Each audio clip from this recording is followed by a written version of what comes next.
Number, সর্বপ্রথম জাহান্নামায় যাবে কারা বলতে পারেন? ভাইসাকে মুনাফিক মার্কা মুসলমান নেতারা। কি বললাম? খারাপ মনে নেবেন না, আমি দাদা পীরের আওলাদ। আজকে কমিটির ভাইরা আমাকে দাওয়াত দিয়েছে কোন দলের বিরুদ্ধে বলাবার জন্য না, কোন দলের পক্ষে বলাবার জন্য না। আমি সাপের সিদ্দিকী এসেছি এখানে কোন দলের বিরুদ্ধে বলার জন্য না, কোন দলের গোলামতি করার জন্য না। আমি এসেছি একমাত্র ইসলামের গোলামতি করার জন্য, শরীয়তের গোলামতি করার জন্য, আল্লাহ পাকের দাসত্ব করার জন্য, রাসূলের গোলামতি করার জন্য। আমি একমাত্র এসেছি মুসলিম সমাজকে হক কথা, ন্যায় কথা, সত্য কথা বলে মুসলিম সমাজকে সতর্ক করে জাহান্নামের আগুন থেকে বাঁচিয়ে জান্নাতে নিয়ে যাওয়ার জন্য। যেই দিন আমি ইলম অর্জন করেছি, যেই দিন আমি মাদ্রাসায় পড়াশোনা শুরু করেছি, সেই দিন আমার একটাই টার্গেট, আমার একটাই লক্ষ্য, আমার একটাই মিশন, কি করে মুসলিম সমাজের কাছ থেকে মদ, গাঁজা, তারি, জেনা, ব্যভিচারী, জুলুম, অত্যাচার, নির্যাতন, মারামারি, কাটাকাটি, হানাহানি বন্ধ করে মুসলমানের একতা, ঐক্য, ভ্রাতৃত্ব, ভালোবাসা রক্ষা করা যায়, কি করে মুসলিম সমাজকে একটা প্ল্যাটফর্মে দাঁড় করানো যায়, কি করে মুসলিম সমাজের আগিয়ে নিয়ে যাওয়া যায়, কি করে মুসলিম সমাজটাকে শিক্ষার দিকে, চাকরির দিকে, বিভিন্ন দিকে মুসলিম সমাজটাকে আগিয়ে নিয়ে যায়।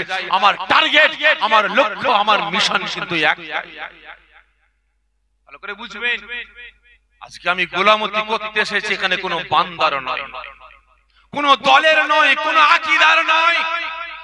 আমি একমাত্র গোলামতি করতে এসেছি, দাসত্ব করতে এসেছি আমার আল্লাহ, আল্লাহ রাসূলের, ইসলামের, শরীয়তের, কোরআনের। খারাপ মনে নেবেন না ভাই, আমি আমার হক কথা বলবো। কে চটবে কে পড়বে আমার দেখার দরকার নাই। দাওয়াত দেন চাই নাই দেন আমার কোনো যায় আসে না। আমি হক কথা বলা ছাড়বো না, কারণ হক কথা বলা বন্ধ করে দিলে কিয়ামতে ধরা পড়ে যাব। ঠিক না বেঠিক? বলেন দ্বিতীয় নাম্বার কারা যাবে?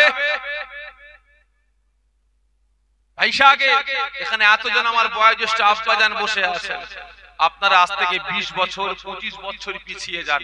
আপনারা দোকানে হাট বাজার করেছেন না করেন? যে সদা কিনেছেন না কেনেন? কিনেছেন। সে সময় কোন সদার কোয়ালিটি ছিল? সদার কোন কোয়ালিটি ছিল? ছিল না।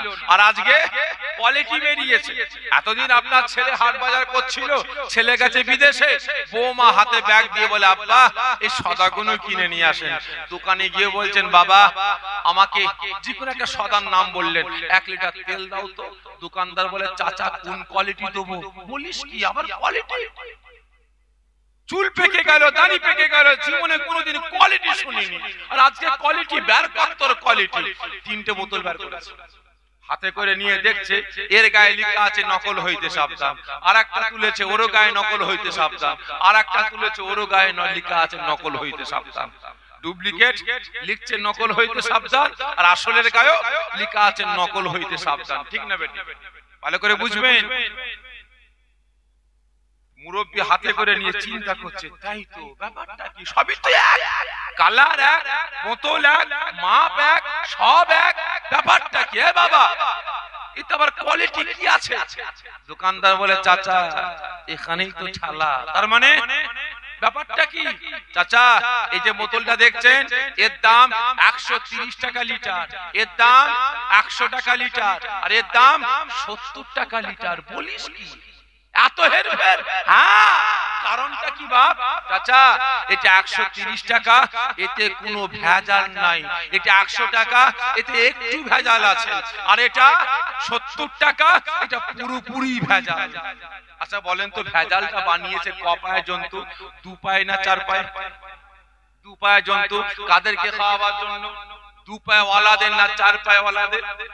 যে 2 পায়ে ওয়ালাদের। তাহলে আজকে মানুষ 2 নম্বরই খাদ্য তৈরি করছে সমাজের মানুষকে খাওয়াবার জন্য। ঠিক না বেটি? আজকে আমি মানুষ, আমার মন মানসিকতাটা কতটা নিকৃষ্ট, কতটা বাজে হয়ে গেছে যে আজ নিজের পকেট পুঁজির জন্য, নিজের স্বার্থ সিদ্ধির জন্য, নিজের বিল্ডিং বানাখানা বানাবার জন্য, জমি জায়গা সম্পদ বাড়াবার জন্য, সমাজের নিজের নামটাকে হাইলাইট করার জন্য, আজকে সমাজে বড় বিজনেসম্যান হবার জন্য, নিজের নামটাকে সমাজে বড় করে দেখাবার জন্য আজকে 2 নম্বরই খাদ্য খাবার বানিয়ে সমাজের মানুষগুলোকে 2 নম্বরই খাদ্য খাবার খাইয়ে আজকে বিমারি বানাতে লেগেছে, ঠিক না বেটা? ঠিক তদ্রূপ আমাদের মতো কিছু কিছু বেরিয়েছে ভাই, টুপিওয়ালা, দাড়িওয়ালা, জুব্বাওয়ালা, হাদিসওয়ালা, কোরআনওয়ালা, ইমাম সাহেব, মুয়াজ্জিন সাহেব, মাওলানা সাহেব, মুফতি সাহেব, মুকাদ্দেস সাহেব, মুফাসসির সাহেব, আমাদের মতো পীর সাহেব, পীরজাদারা কিছু বেরিয়েছে। আজকে এ বেটারা জুজিয়াত মাসলাকে কেন্দ্র করে, ছোটখাটো মাসলাকে কেন্দ্র করে অসহায় মুসলিম সমাজটাকে, মুসলমানদের একতা, ঐক্য, ভাতৃত্ব, ভালোবাসাটাকে আজকে টুকরো টুকরো করে বেড়াচ্ছে, ঠিক না বেটে? আছে না নাই? একটা পাড়া মসজিদ কটা? 3টে 4টে, আছে না না? 100 ঘর মুসলমান বসবাস করে, 4টে মসজিদ, 4টে মক্তব, 4টে মাদ্রাসা। এটা কার মসজিদ? ফুরফুরা। ওটা কার তাবলীগ, ওটা কার জামাত ইসলাম, ওটা কার আহলে হাদিস, আছে না নাই? ভালো করে বুঝবেন, এই মসজিদের পাশ থেকে মুসল্লি, পাশেই মসজিদ, এখানে নামাজ না পড়ে ওই মাথায় নামাজ পড়তে গেছে। পথে জিজ্ঞাসা করে, তুই ওখানে নামাজ পড়লি না, এখানে নামাজ পড়তে যাচ্ছিস, কারণটা কি? মাথা খারাপ, ওটা ফুরফুরা ওয়ালাদের মসজিদ, আমরা ওখানে নামাজ পড়ি না, ঠিক না বেঠিক? ভালো করে বুঝবেন, তুই ওখানে নামাজ পড়লি, এখানে পড়লি না, মাথা খারাপ, ওটা তাবলীগের মসজিদ, আমরা ওখানে নামাজ পড়ি না, আছে না নাই? ভালো করে বুঝবেন, আজকে জুজিয়াত মাসলাকে কেন্দ্র করে আজকে আমি আপনি মুসলমান মুসলিম সমাজটাকে টুকরো টুকরো করে বেড়াচ্ছি, ঠিক না বেটা? আছে না নাই? সকলকে বলছি ভাই, এদের কাছ থেকে সরে আসো, সরে আসো, নিজেদের একতা, ঐক্য, ভ্রাতৃত্ব, ভালোবাসা রক্ষা করুন। আজকে বেটারা আমরা মুসলমান, আজকে আমরা বিপদে পড়েছি, ঠিক না বেটা? আজকে দিকে দিকে মসজিদ গুলোকে শহীদ করে মন্দিরে পরিণত করা হচ্ছে, মাদ্রাসাগুলো বুলডোজার দিয়ে শহীদ করে দিচ্ছে। আজকে বিভিন্ন রাজ্যে মায়েরা বোরকা পরে রাস্তায় যাচ্ছে, বাজারে যাচ্ছে, এক শ্রেণীর মানুষ বাজারের ভিতরে মায়েদের বোরকাগুলো ছিঁড়ে দিয়ে মায়েদের বেইজ্জতি করছে। আজকে বিভিন্ন রাজ্যে বোরকার উপরে বেল লাগানো হচ্ছে। আজকে একের পর এক মুসলিম সমাজটাকে শেষ করার চক্রান্ত হচ্ছে। আজকে একের পর এক আমরা মুসলমান, আমাদের সম্পদ, ভারতের দ্বিতীয় বৃহত্তম সম্পদের মালিক আমি আপনি মুসলমান, আল্লাহ পাকের নামে সম্পদ, মাদ্রাসার নামে সম্পদ, ওয়াকফ সম্পত্তিগুলোকে আজকে হাতিয়ে নেওয়ার পরিকল্পনা শুরু হয়েছে। আর আজ আমি আপনি মুসলমান নিজেরা জুজিয়াত মাসলাকে নিয়ে দলাদলি করতেই ব্যস্ত আছে, ঠিক না বেটা? কি না বলে? কারণ ভাই খারাপ মনে নেবেন না, খারাপ মনে নেবেন না ভাই, প্রত্যেকের কাছে অনুরোধ করবো এদের কাছ থেকে সরে আসো, নিজেদের একতা, ঐক্য, ভ্রাতৃত্ব, ভালোবাসা রক্ষা করুন, কাজে লাগবে, না হলে সব শেষ। দ্বিতীয় নাম্বার, এরা জাহান্নামে যাবে কেন? মুনাফিক মার্কা নেতারা আজকে জনগণ রহমতুল্লাহ ভাইয়ের পক্ষে রায় দিয়েছে, আল্লাহ পাক ইনাকে নেতা হিসাবে নির্বাচন করেছে জনগণের সেবা করার জন্য। কিন্তু এ ভাইয়ের লক্ষ্য থাকা দরকার ছিল আল্লাহকে খুশি করা, রাসূলকে খুশি করা, শরীয়তকে বাঁচানো, ইসলামকে বাঁচানো, কোরআনকে বাঁচানো। এনার টার্গেট, লক্ষ্য থাকা দরকার ছিল মসজিদ মাদ্রাসাগুলোকে রক্ষা করা, ঠিক না বেটা? অসহায় মুসলমানদের পাশে দাঁড়ানো, ঠিক না বেটা? কিন্তু আজ ইনি আল্লাহকে খুশি করার জন্য না, রাসূলকে খুশি করার জন্য না, ইসলামকে, শরীয়তকে, কোরআনকে বাঁচাবার জন্য না, মসজিদ মাদ্রাসা ওয়াকফ সম্পত্তিকে বাঁচাবার জন্য না, আজকে বেঈমান বেদিনদের খুশি করার জন্য, অসহায় মুসলিম সমাজকে একটু অর্থের জন্য, টাকা পয়সার জন্য মুসলিম সমাজকে নিলাম করে বেড়াচ্ছে, ঠিক না বেটা? আজ আল্লাহ পাকের দরবারে শুকরিয়া আদা করব, আপনারা প্রত্যেকে নিজেদের হিংসা, নিজেদের অহংকার, নিজেদের তাকাব্বুর ভুলে গিয়ে, নিজেদের দ্বন্দ্ব ভুলে গিয়ে, কাঁধে কাঁধ হাতে হাত মিলিয়ে এই রিয়াজুল জান্নাত, জান্নাতের বাগানে হাজির হয়েছেন। আল্লাহ পাকের তারিফ, রাসূল পাক সাল্লাল্লাহু আলাইহি ওয়াসাল্লাম হুজুরের প্রশংসা করার জন্য আল্লাহ পাক আমাকে আপনাকে সকলকে জান্নাতের বাগানে কাঁধে কাঁধ হাতে হাত মিলিয়ে একসাথে পাশাপাশি বসার তৌফিক দান করেছেন।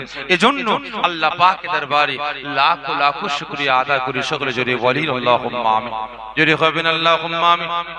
তা ভাই সাহেব, ওয়াজ নসিহত আল্লাহ করে আপনারা অনেক শুনেছেন, কি ঠিক না বেটি? আমি আপনার এলাকায়, আপনার মহল্লায় নতুন হতে পারি, জলসা নতুন না পুরাতন? জলসা পুরাতন। আজকে নিয়ে 31 বছর, 31 বছর আজকে জলসাটা হচ্ছে। আমি নতুন, জানি না কিভাবে কথাবার্তা বললে আপনারা শুনবেন, বুঝবেন, সেই মোতাবেক আমলের জিন্দেগি তৈরি করবেন জানি না। আপনাদের ইচ্ছাটা কেমন, আপনাদের খোরাকটা কেমন জানি না। এসেছি আপনার পীর ভাই, দাদা পীরের রাখতে জিগার দুটো কথা বলে সকলের কাছ থেকে বিদায় নেব। তবে আমার একটা অভ্যাস, প্রত্যেকটা জায়গায় কিছু কথা বলার আগে কিছু প্রশ্ন করি এবং তার আগে আমি অনুমতি চেয়ে নিই। ঠিক তদ্রূপ আজকেও অনুমতি চাইবো, আশা রাখি সকলে অনুমতি দেবেন। আজকেও প্রশ্ন করব, আশা রাখি সকলে উত্তরটা দেবেন। আগে অনুমতি চাই, আপনারা বলেন তেলা মাথায় তেল দিয়ে ওয়াজ করব না শুকনো মাথায় তেল দিয়ে ওয়াজ করব? আমি আগে থেকে বলছি, আমি তেলা মাথায় তেল দিয়ে ওয়াজ করতে পারি না। আমি মনে করি যে তেলা মাথায় তেল দিয়ে ওয়াজ করাটা আমি শাফিঈ আমার একার নয়, টোটাল উলামা সমাজের জন্য হারাম। কি বললাম? তেলা মাথায় তেল দিয়ে ওয়াজ করাটা টোটাল উলামা হাজরাতের জন্য হারাম। বিভিন্ন জায়গায় জলসায় যাই তো কিছু কিছু কমিটি বলে, আজকে ঘটেনি, বিভিন্ন জায়গায় ঘটে। জলসায় গেছি, বলছে ভাইজান, ভাই ওয়াজ করছে, একটু বললাম আমাদের গ্রামে বেনামাজি বেড়ে গেছে, বেরুজদার বেড়ে গেছে, মদখোর বেড়ে গেছে, গাঁজাখোর বেড়ে গেছে, তারিখোর বেড়ে গেছে, সুদখোর বেড়ে গেছে, মুসলমানদের বাড়িতে বাড়িতে গুরুকুলন মহিলা সমিতি ঢুকে গেছে।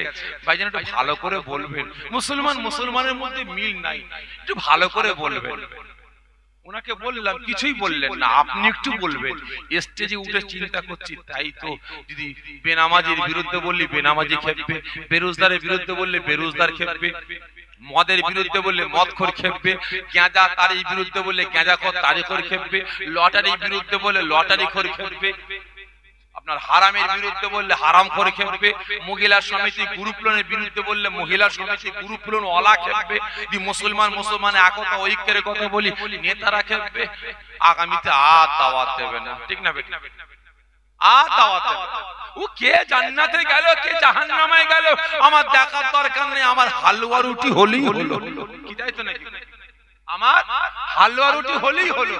তেলা মাথায় তেল দিয়ে চলে গেলাম। এখান থেকে নাবার পরে কমিটি ভাইরা আমাকে একটা পারিশ্রমিক দেবে না দেবে না? আপনারা বলেন দেবে? তাহলে আপনারা বলেন ওই পারিশ্রমিকটা খাওয়া আমার জন্য হালাল হবে না হারাম হবে?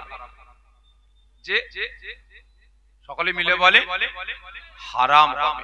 কারণ আমি তেলা মাথায় তেল দিয়ে গেলাম, হক কথা বললাম না, অন্যের বিরুদ্ধে কথা বললাম না, সমাজকে বাঁচাবার জন্য বললাম না, হারাম হালাল পাক না পাক জায়েজ না জায়েজ বেঁচে চলার কথা বললাম না, তেলা মাথায় তেল দিয়ে চলে গেলাম। তাহলে টাকাটা আমার জন্য খাওয়া হারাম, আমার ছেলে মেয়ে মা বাপ ভাই বোন সবাই খাবে, স্ত্রী খাবে, কি খেলো?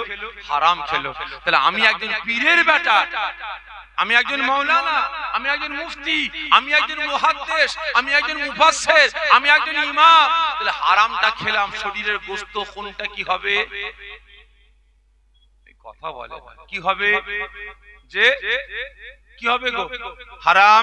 তাহলে ওই অবস্থায় আমার স্ত্রী গর্ভে বাচ্চা আসবে, কি বাচ্চা? যে জারক সন্তান হবে, ঠিক না বেটি? একই না বলে? খারাপ মনে নেবেন না ভাই, কদিন তদন্ত করছিলাম, তাই তো আলেমের ঘরে জালেম হয় কিভাবে? আলেমের ঘরে জালেম হয় কিভাবে? নামাজির ঘরে বেনামাজি হয় কিভাবে? হাজির ঘরে পাজি হয় কিভাবে? পীরজাদার ঘরে হারামজাদা হয় কিভাবে? খারাপ মনে নেবেন না, তদন্ত করে দেখলাম আমরা মুখটা বাঁচি না, যা পাই হাতা গুটিয়ে মেরে মুলে হলারে ঢুকিয়ে দিই, ঠিক না বেটি? আজকে জলসা এসেছি ভাই, এখানে ভাইরা আলাদা খানকা করেছে আমাদের বসার জন্য। অনেক জায়গায় তো বাড়িতে বসতে দেয়, ঠিক না বেটি? সেই বাড়িওয়ালা একদম সুদের কারবার করে, সেই বাড়িওয়ালা ছেলেরা মদ খায়, গাঁজা খায়, লটারি খেলে। তাহলে আপনারা বলেন তার বাড়িতে খাদ্য খাবার তো দূরের কথা, তার বাড়িতে বেনামাজি। তাহলে বেনামাজির বাড়িতে, সুদখোরের বাড়িতে, মদখোরের বাড়িতে, লটারি খোরের বাড়িতে এক গিলাস পানি পান করাটা নামাজি রোজাদার ইমানদারদের জন্য হালাল হবে না হারাম হবে?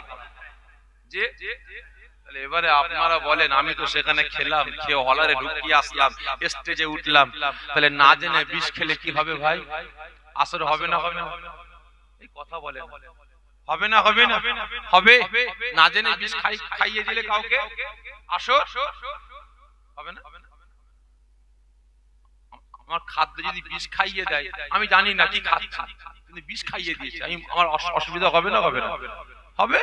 তাহলে না জেনে হারাম খেলে তাৎক্ষণিক নামাজ, রোজা, হজ, যাকাত, ইবাদত, বান্দেগীর ক্ষতি হবে না হবে না? হবে। তাহলে আপনারা বলেন, তাহলে স্টেজে উঠে দোয়া চাইবো, কবুল হবে? এই জোরে বলেন, হবে হবে না? ভালো করে বুঝবেন। আজকে খারাপ মনে নেবেন না, ম্যাক্সিমাম আমি আপনার দাদা পীরের আওলাদ মনে করি, ম্যাক্সিমাম শতকরা 70 থেকে 80 জন ইমামের পিছনে বর্তমান দিনের নামাজ পড়াটা সহি হবে না। যদি বলেন কারণ, শতকরা 80 জন মুফতি, মুহাদ্দিস, মুফাসসিরের হাতে হাতটা উঁচা করে দোয়া চাওয়াটা আল্লাহ পাকের দরবারে কবুল হবে না।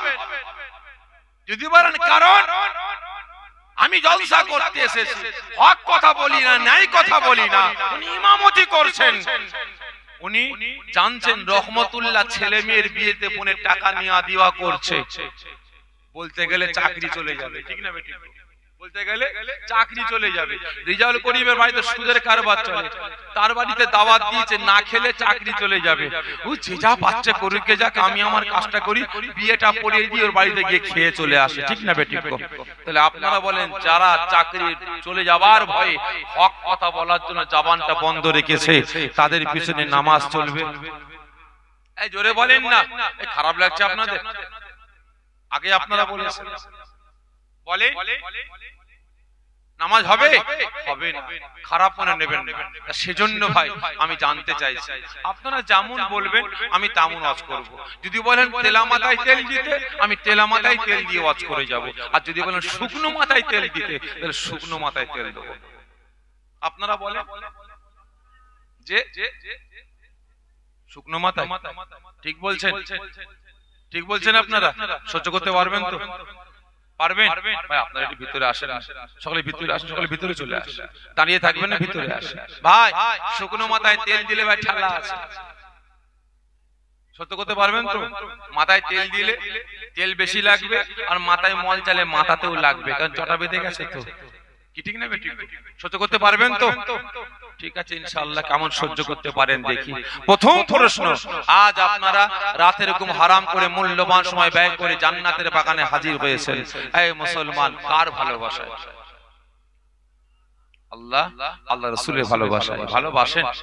কারণ কি আওয়াজ দিলেন, কে দিলেন না বুঝতে পারছি না ভাই। ভালোবাসেন আপনারা?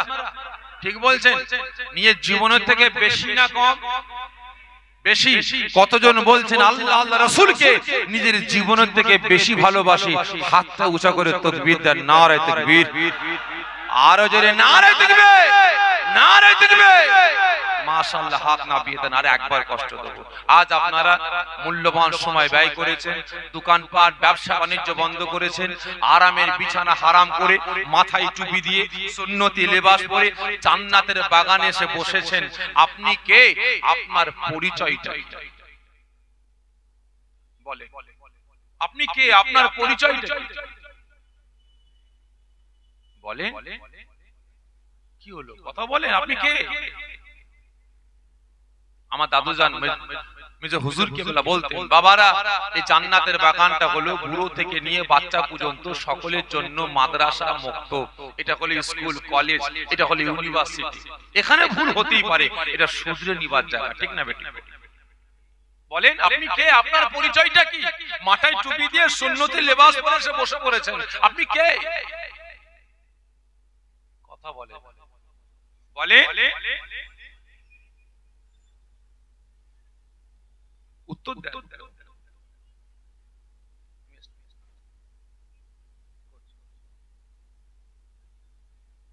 বলেন আপনি কে, আপনার পরিচয়টা কি?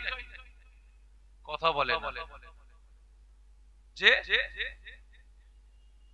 বলেন আপনি কে, আপনার পরিচয়টা কি? এই কথা বলছেন উম্মতে মুহাম্মাদি। তাহলে আমার হিন্দু ভাই, খ্রিস্টান, শিখ, পারসি, পাদ্রী, পাঞ্জাবি এরা কি আমার আল্লাহ পাকের বান্দা না, রাসূলের উম্মত না? তাহলে আপনারা কারা? বলে মুসলমান। সকলে মিলে বলছেন, সকলে মিলে বলছেন আপনারা মুসলমান। খাঁটি না ডুপ্লিকেট? খাঁটি, ঠিক বলছেন? কতজন বলছেন আমি খাঁটি মুসলমান? একটু হাতটা উঁচা করে ছাতি চওড়া করে তাকবীর দেন, নারে তাকবীর। আরো জোরে নারে তাকবীর, নারে তাকবীর। হাত নামিয়ে দেন। এই মুসলমান, আপনি যে হাতটা তুললেন সত্য না মিথ্যা? বলেন সত্য, মিথ্যা বললেন মিথ্যা। যদি আজ আপনি প্রকৃত মুসলমান হতেন, এই মুসলমান আপনি আওয়াজ দিয়ে বললেন আপনি প্রকৃত মুসলমান, খারাপ মনে নেবেন না। যদি আপনি প্রকৃত মুসলমান হতেন তাহলে আপনার হাতে মদ, গাঁজা, তারি, আপনার হাতে লটারি উঠতো না। যদি আপনি প্রকৃত মুসলমান হতেন আপনার পাড়ার মসজিদগুলোকে, মাদ্রাসাগুলো, মক্তবগুলোকে আপনি কাঁদাতে পারতেন না। যদি আপনি প্রকৃত মুসলমান হতেন আপনার বাড়িতে বাড়িতে কুরআন পাকগুলোকে আপনি কাঁদাতে পারতেন না, আপনার বাড়িতে নামাজের পাটিগুলোকে কাঁদাতে পারতেন। যদি আপনি প্রকৃত মুসলমান হতেন আপনার জবান দিয়ে মিথ্যা কথা বের হতো না। যদি আপনি প্রকৃত মুসলমান হতেন, এই মুসলমান আপনি এর বাস ওর ঝাড়ে, ওর বাস এর ঝাড়ে চুগলখড়ি, পরনিন্দা, পরচর্চা করে বেড়াতে পারতেন। আজকে আপনি আওয়াজ দিয়ে বলছেন আপনি মুসলমান, লজ্জা করে না? আপনি মুসলমান, আপনি কেমন মুসলমান? যদি আপনি মুসলমান হতেন আপনার আচার আচরণে, আপনার ব্যবহারে, আপনার কথাবার্তায় আর একটা মুসলমানকে আপনি কষ্ট দিতে পারতেন না, ব্যথা দিতে পারতেন না। আপনি মুসলমান হয়ে আর একটা মুসলমানের ঘর বাড়ি, জমি জায়গা, টাকা পয়সা, সম্পদ, এতিম মিসকিনের হক আপনি মেরে খেতে পারতেন না। আজকে আপনি মুসলমান দাবি করছেন, আপনি কেমন মুসলমান? যদি আপনি প্রকৃত মুসলমান হতেন তাহলে হে মুসলমান আপনার আচার আচরণ এত বাজে, এত নিকৃষ্ট হতো না।